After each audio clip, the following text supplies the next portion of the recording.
Halo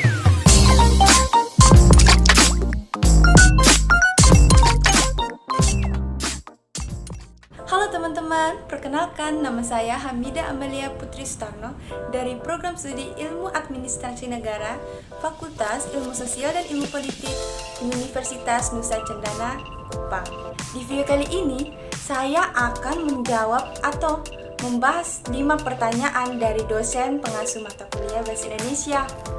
Untuk soal yang pertama, implementasi kedudukan bahasa-bahasa di Indonesia sama sekali tidak berurutan.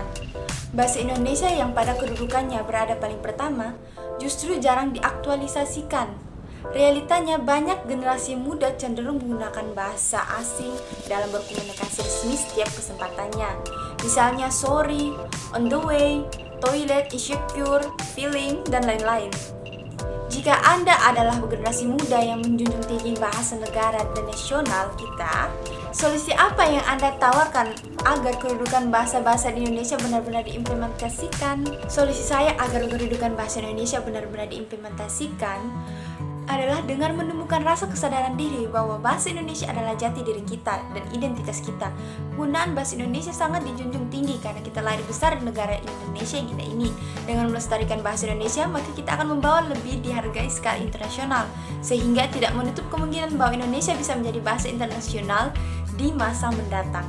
Untuk soal yang kedua, ragam bahasa merujuk pada konteks, yaitu Anda berbicara bersama siapa, di mana, kapan, dalam situasi apa, dan apa tujuan pembicaraannya.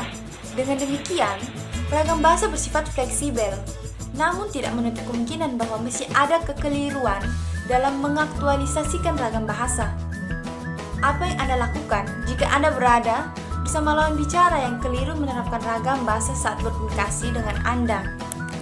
Jika pertanyaan Anda ternyata direspon dengan sok pintar, apa pembelaanmu yang tidak menyinggung perasaan lawan bicaramu? Menurut saya, jika lawan bicara saya menggunakan ragam bahasa yang salah, saya akan menegur dengan baik agar lawan bicara saya tidak tersinggung.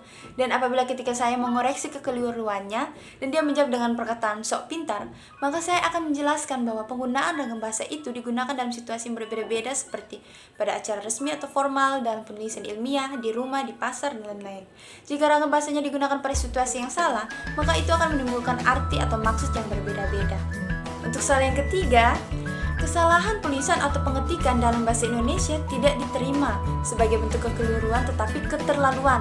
Misalnya Anda mengetik malam, tetapi yang Anda ketik adalah makam. Perbedaan satu huruf mengakibatkan terjadinya perbedaan makna. Dalam bahasa Indonesia, perbedaan bentuk selalu berimplikasi pada perbedaan makna. Apa yang Anda jelaskan jika Anda diberikan sebuah teks bacaan yang sebagian katanya itu tidak diketik atau ditulis secara benar? Kemudian apa yang Anda sarankan sebagai acuan kebenaran penulisan atau pengetikan setelahnya? Yang akan saya lakukan adalah dengan mengubah kata yang ditulis atau diketik secara tidak benar menjadi kata yang benar sesuai dengan Kamus Besar Bahasa Indonesia. Kemudian saran dari saya adalah ketika melakukan penulisan sebuah teks harus diperhatikan apakah kata yang digunakan tercantum di dalam Kamus Besar Bahasa Indonesia atau tidak, karena penulisan teks harus memiliki kata atau kalimat yang baku. Untuk soal yang keempat, carilah dan tulislah paling kurang 15 kata yang salah, kemudian ubahlah menjadi benar yang disertai dengan alasannya. Kata-kata yang salah dan sudah saya ubah ke kata yang benar sesuai Kamus Besar Bahasa Indonesia adalah: yang pertama, apotik.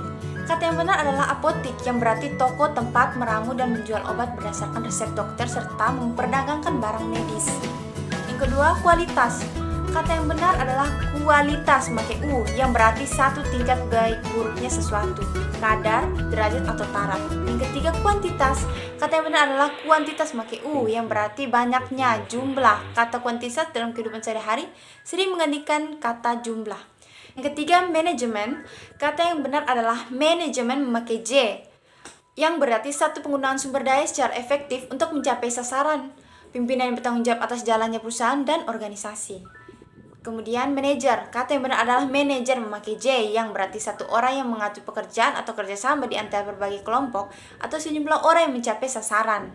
Kemudian Museum, kata yang benar adalah museum yang memakai yang berarti gedung yang digunakan sebagai tempat untuk pameran tetap benda-benda patut yang mendapat perhatian umum seperti peninggalan sejarah, seni, dan ilmu tempat penyimpan barang kuno. Kemudian selular, kata yang benar adalah seluler yang berarti satu berbentuk, kemudian dibagi menjadi sel-sel atau bilik-bilik. Kemudian kuali, kata yang benar adalah kuali memakai U bukan W yang berarti satu belanga. Tempat memasak atau tempat menggoreng, bertelinga sebagai pegangan terbuat dari besi dan aluminium. Kemudian adual, kata yang benar adalah jadwal yang berarti pembagian waktu berdasarkan rencana pengaturan urutan kerja, daftar atau tabel, rencana kegiatan dengan pembagian waktu yang pelaksanaannya terperinci. Kemudian praktek, kata yang benar adalah praktik yang berarti satu pelaksanaan secara nyata yang disebut dalam teori. Kemudian merubah yang benar adalah mengubah, karena kata mengubah kata yang digunakan dalam aturan atau kaidah berbahasa Indonesia yang berarti menjadikan lain dari semula. Kemudian anugerah, yang benar adalah anugerah karena kata anugerah adalah kata yang digunakan sebagai aturan atau kaidah berbahasa Indonesia yang artinya pemberian atau ganjaran dari pihak atas kepada pihak bawah atau karunia dari Tuhan. Kemudian antri, yang benar adalah antri. Kata antri adalah yang digunakan sesuai aturan atau kaidah berbahasa Indonesia yang berarti berderet yang ke belakang mendapat giliran. Kemudian mengenyampingkan. Kata yang benar adalah mengesampingkan yang berarti meminggirkan, memisahkan. Kemudian zaman, kata yang benar adalah zaman yang berarti akhir atau sudah tua. Kemudian saya akan jelaskan kaidah diksi atau penggunaan kata, kelaziman, ketepatan, dan kebenaran. Kelaziman adalah kata yang sudah menjadi milik bahasa Indonesia, contohnya makan dan santap.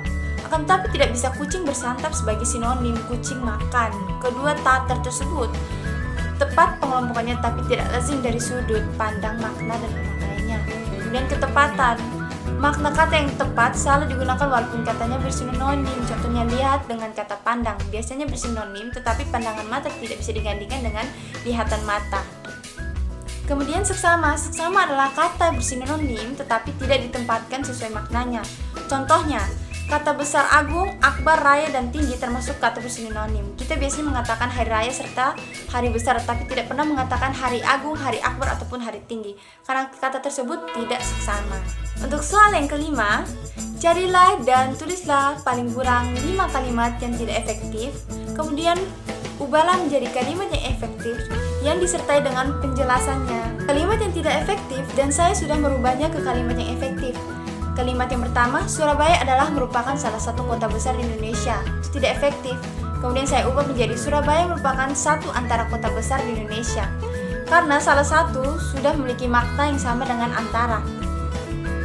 Kalimat yang kedua, suasana pasar sangat ramai sekali. Itu kalimat yang tidak efektif.